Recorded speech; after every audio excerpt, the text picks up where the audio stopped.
It's not often that you can feed a donkey or scratch the head of a goat.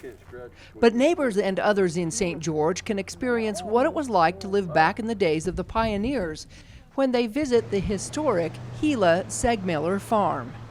Well, it was a really nice experience. The girls especially liked meeting the donkey out back.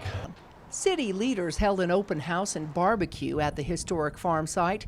This is just one of many parks the city has developed to educate and give the community an opportunity to enjoy. The city of St. George was given 33 acres from the Seegmiller family to recreate the homestead of these pioneers of the past. It's heartwarming, it's historical, it's very meaningful, and as we move forward with more plans for this particular park, we hope that we can just keep working well with the city and support them in them supporting the vision that my dad had. Farming in this area was very tough with a lot of trial and error. Located in Little Valley, this actual site used to be swampland, but thanks to vision by the city, it has now been developed into shareable space.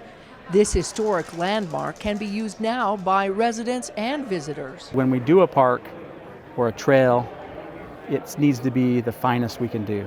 So we try not to cut corners and make a product that's going to be available for years to come and that residents can be proud of. This park is especially important because it was built to highlight the history of Seegmiller and his family who did some farming here and what they did and the kinds of structures that they built on this property. We have a recreation of their home. Farmland and parks require a lot of water, and just like the pioneers, the city has used its resourcefulness to find a way to bring more water to this valley. We do that and water our parks and our trails and our golf courses with this reused water, which is fabulous. It's not our culinary water, and that makes people happy. They feel good about that, especially since we try to conserve water here. Trails and parks are big attractions for most residents who enjoy living in St. George. That's why it's important for city planners to make sure any development in the future fits into the quality way of life. We're looking at how to manage our growth smart because it is here, whether we like it or not.